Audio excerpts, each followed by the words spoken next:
রাত প্রায় ৩টে বাজে। এই প্রথম এমন কিছু ঘটছিল।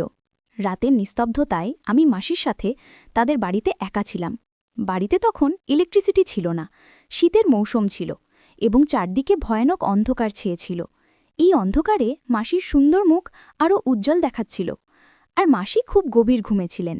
মাসিকে এভাবে শান্তিতে ঘুমাতে দেখে আমার মনে এক অদ্ভুত অনুভূতি তৈরি হলো। লোকে বলে, যখন রাত অন্ধকার হয় তখন মানুষ নিজের মনকে নিয়ন্ত্রণ করতে পারে না, আর আমার সাথেও ঠিক এমনই কিছু ঘটছিল সেই দিন। আমি প্রথমবারের মতো মাসির একাকিত্ব কাটাতে সাহায্য করি। আমার নাম সৌরভ, আমার মাসির নাম প্রীতি। প্রীতি মাসি আমার থেকে মাত্র ৭ বছরের বড় ছিলেন এবং তিনি ছিলেন অত্যন্ত সুন্দরী ও আকর্ষণীয়। মেশো এবং মাসির বিয়ে হয়েছিল মাত্র ৪ মাস আগে। আমার মেশো প্রায়শই বাইরে থাকতেন, আর তখন থেকেই প্রীতিমাসি তাদের বাড়িতে একদম একা থাকতেন। ছোটখাটো বিষয়েও তিনি প্রায়শই চিন্তিত হয়ে পড়তেন, আর যখনই মাসি আমাকে কল করতেন আমি সুযোগের সন্ধানে ছুটে যেতাম, কারণ মাসির কথা শোনা আর তার কাজ পর্যবেক্ষণ করা আমার ভালো লাগত। আজই যখন আমি স্কুল থেকে ফিরে দেখলাম প্রীতিমাসি বাড়িতে এসেছেন এবং তার চেহারা বেশ চিন্তিত দেখাচ্ছিল। আমি মাসিকে জিজ্ঞাসা করলাম, কি হয়েছে মাসি?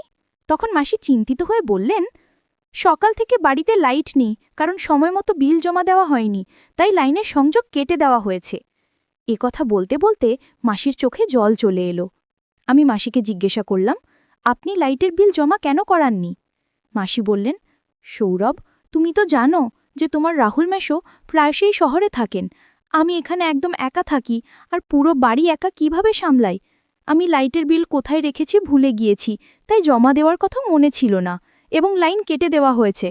মাসির কথা শুনে আমি তাকে সান্ত্বনা দিলাম এবং বললাম, মাসি, আপনি আমার সাথে চলুন, আমি আপনার লাইটের বিল জমা দেবার কোনো উপায় বের করে দেব, তাহলে আপনার বাড়িতে লাইটও চলে আসবে। এসব শুনে মাসি খুব খুশি হয়ে গেলেন এবং আমি ক্ষুধার্ত তৃষ্ণার্ত অবস্থায় মাসির সাথে বেরিয়ে পড়লাম। আমি কোনো না কোনোভাবে মাসির লাইটের বিল জমা করে দিলাম। এরপর ফেরার পথে মাসি আমাকে তাদের বাড়িতে নিয়ে গেলেন। রাত বেশ গভীর হয়ে যাচ্ছিল এবং চারদিকে অন্ধকার ছড়িয়ে পড়ছিল, আর তখনও লাইট আসেনি। যখন আমরা বাড়িতে ঢুকলাম তখন আমরা কিছুই দেখতে পাচ্ছিলাম না। আমি তাড়াতাড়ি আমার ফোনে ফ্ল্যাশ লাইট জ্বালালাম এবং অন্ধকারে হঠাৎই আমার নজর মাসির দিকে পড়ল। তখনই আমার মনে একটি চিন্তা এলো। আমি মাসিকে বললাম, আপনি বেডরুমে গিয়ে বসুন, আমি দেখি বিদ্যুতের জন্য কোনো ব্যবস্থা করতে পারি কিনা। মাসি বললেন, সৌরভ, আমার অন্ধকারে খুব ভয় লাগে, তাই তো তোমাকে আমার সাথে নিয়ে এসেছি। মাসির কথা শুনে আমি খুব স্নেহের সাথে তার মাথায় হাত রাখলাম এবং বললাম, মাসি, আপনি ভয় পাবেন না, এখন আপনি আপনার বাড়িতে একা নন। আমি মাসির হাত ধরে তাদের বিছানায় বসিয়ে দিলাম এবং তাকে বললাম, আমি কিছুক্ষণের মধ্যে ফিরে আসছি, আপনি খুব আরামে বসুন। আমি যখন রুম থেকে বেরোতে যাচ্ছিলাম তখন মাসি অন্ধকারে ভয়ে আমার হাত একদম শক্ত করে ধরে ফেললেন আর হাউমাউ করে কাঁদতে লাগলেন। আমি মাসিকে সান্ত্বনা দিলাম। কিছুক্ষণের মধ্যে মাসি গভীর ঘুমে চলে গেলেন। মাসি সাধারণত বাড়িতে শাড়ি আর হালকা ব্লাউজ পরে থাকেন আর রাতে নাইটি পরে ঘুমান, কিন্তু আজকে তিনি নাইটি পরেননি। নাইটি পরলে অনেক ভালো হতো।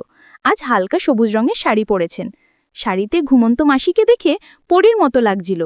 তাকে দেখে আমার অদ্ভুত অনুভূতি হচ্ছিল। আমি যত দ্রুত সম্ভব আমার উদ্দেশ্য সাধন করতে চাচ্ছিলাম। যেমন কথা তেমন কাজ। এই অন্ধকার ঘরে সেদিন রাতে অনেক কাজ করেছি। মাসি গভীর ঘুমে থাকায় কিছুই টের পেলেন না। আমার জন্য বেশ সুবিধাই হয়েছিল। সকালে ঘুম ভাঙতেই আমি নিজেকে খুব ক্লান্ত অনুভব করছিলাম। দেখলাম প্রীতি মাসি উঠে গেছেন আর খুব রেগে আমার দিকে তাকিয়ে আছেন। আমি জিজ্ঞেস করলাম, কি হয়েছে মাসি? আপনি আমাকে এভাবে তীর্যক দৃষ্টিতে কেন দেখছেন? এক মুহূর্তের জন্য আমার মনে হলো মাসি কি জানতে পেরেছেন যে আমি গতরাতে কি করেছি। মাসি বললেন, অর্ধেক দিন চলে গেছে আর সৌরভ, তুমি এখনো ঘুমাচ্ছ? তাড়াতাড়ি ওঠো আর বাড়ি চলে যাও, পিসি তোমার জন্য চিন্তা করছেন। আমি মাসির হাত ধরে আমার পাশে বসালাম। মাসি বললেন, বেশি আদর দেখানোর দরকার নেই, আমি সব জানি। রাতে তুমি আমার বিছানায় কেন ঘুমিয়েছিলে? সৌরভ, তুমি আমার সাথে একদম ভালো করনি। আমার বাড়িতে আরও রুম আছে, তুমি চাইলে লবিতে ঘুমাতে পারতে। মাসির কথা শুনে আমি লজ্জায় মাথা নিচু করে ফেললাম। মনে হলো মাসি শুধু এটাকুই জানেন। আমি তার কথা উপেক্ষা করে স্নান করতে চলে গেলাম। একটু পর যখন বাড়ি ফিরলাম, মা খুব রেগে বসেছিলেন। মা বললেন, সৌরভ, তুমি এতক্ষণ কোথায় ছিলে? আজ ফিরেছ? আমি মাকে বললাম, মাসি অন্ধকারে খুব ভয় পেয়েছিলেন, তাই বাড়ি আসিনি। এখন সকালে মাসির বাড়িতে লাইট চলে এসেছে, এখন মাসির আর কষ্ট হবে না। মা বললেন, তোমার মাসির ছোট ছোট বিষয় নিয়ে টেনশন করার অভ্যেস হয়ে গেছে, এই অভ্যেস কবে ছাড়বে কে জানে। মা মাসির আচরণে খুব অভিযোগ করছিলেন, আর আমি মায়ের কথা শুনে শুধু মাথা নাড়াচ্ছিলাম। এমনি করে 3 দিন কেটে গেল, আর আমার মাসির বাড়ি যাওয়ার কোনো উপায় হচ্ছিল না। আমার মন খুব খারাপ ছিল যে কিভাবে মাসির বাড়ি যাব। 3 দিন পর যখন আমি বন্ধুদের বাড়ি থেকে ফিরছিলাম, দেখলাম মা চিকেন বানাচ্ছেন। আমি ইচ্ছে করে মায়ের সামনে বললাম, মাসি চিকেন খেতে খুব পছন্দ করেন। এ কথা শুনে তারও একটু দয়া হলো যে মাসি তো চিকেন পাননি। মা বলে উঠলেন, মাসির বাড়ি তেমন দূরে নয়, গাড়ি নিয়ে যাও, 1 মিনিটও লাগবে না, আর তোমার মাসিকে দিয়ে আসো। আমি আমার সুযোগের সন্ধানে ছিলাম, ইচ্ছে করে একটু অনিচ্ছা দেখিয়ে বললাম, ঠিক আছে মা, আমি মাসিকে চিকেন দিয়ে আসি। মা তাড়াতাড়ি টিফিন প্যাক করে দিলেন। আমার মন খুশিতে ভরে গেল। আমি মাসির বাড়ি পৌঁছলাম। মাসি রান্না করতে যাচ্ছিলেন। চিকেনের টিফিন দেখে তিনি খুব খুশি হলেন, আর আমাকেও খেতে বললেন। আমি সঙ্গে সঙ্গে তার সাথে বসে গেলাম, আর আমরা দুজনে মিলে চিকেন খেলাম। আমি তো আমার বাড়ি ফিরে যাবার কোনো চিন্তাই করছিলাম না। বেশ কিছুক্ষণ পর আমি মোবাইলে গেম খেলা শুরু করলাম। আমি ফোন করে মাকে বলেছিলাম যে প্রীতিমাসি আমাকে জোর করে তার বাড়িতে আটকে রেখেছেন, যদিও প্রীতিমাসি আমার সাথে এমন কোনো কথা বলেননি।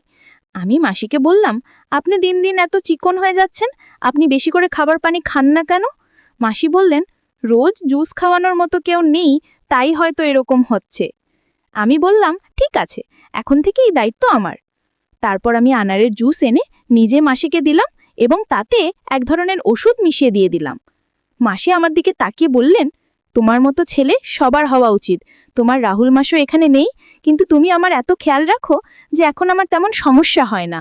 নইলে আমি বসে বসে ভাবতাম, তোমার রাহুল মাসও ছাড়া আমার সময় কিভাবে কাটবে। মাসির কথা শুনে আমি হালকা করে হেসে দিলাম। মাসি কি জানতেন যে আমার এই সাহায্যের পিছনে কি উদ্দেশ্য লুকিয়ে আছে? আমি তো সবসময় সুযোগের খোঁজে থাকতাম। মাসি সেই জুস খাওয়ার পর খুব গভীর ঘুমে পড়ে গেলেন, এবং লাতের মতো আজকেও একটি কাজ করলাম। পরের দিনও আমি সকালে অনেক দেরি করে উঠলাম। যখন উঠলাম, মাসিও আমার সাথে উঠে পড়লেন আর বললেন, তুমি রাতে আমার বাড়িতে কাটিয়েছ, তোমার মা খুব চিন্তিত হবেন।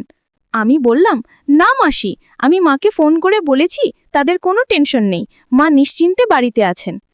দুপুরের দিকে প্রায় 1টার সময় আমি বাড়ি ফিরে এলাম। মা আমাকে বললেন, তোমার পড়াশোনাতেও একটু মন দাও, নইলে তুমি তোমার মাসির চাকর হয়ে যাবে আর তোমার পুরো জীবন নষ্ট হয়ে যাবে। আমি মাকে বললাম, মা, আপনি কি ধরনের কথা বলছেন? সে আপনার ভাইয়ের স্ত্রী, একা বাড়িতে থাকেন। যদি আমরা মাসির কিছু কাজে লাগতে পারি তাতে কি ক্ষতি? এখন আমি ঠিক করেছি যে আমি প্রতিদিন রাতে মাসির বাড়ি যাব, যাতে তার পাশে থাকতে পারি। আশেপাশের প্রতিবেশীরা বলেছে যে এখন গ্রামে অনেক চুরি হচ্ছে, এই অবস্থায় মাসিকে একা রাখা ঠিক হবে না। আমার কথা শুনে মা টেনশনে পড়ে গেলেন এবং বললেন, ঠিক আছে, তুমি রোজ রাতে তোমার প্রীতিমাসির বাড়ি যাও, কিন্তু সকালের সময় মতো ফিরে আসবে। এরপর থেকে আমি প্রতিবার আনারের জুস নিয়ে মাসির বাড়ি পৌঁছে যেতাম, সেই জুসে ওষুধ মিশিয়ে তাকে দিতাম, আর মাসি গভীর ঘুমে পড়ে যেতেন। আমি আমার সুযোগের সদ্ব্যবহার শুরু করতাম। এখন আমি এই কাজে খুব খুশি ছিলাম। আমি খুব সহজেই মাসিকে বোকা বানিয়ে দিতে পারতাম।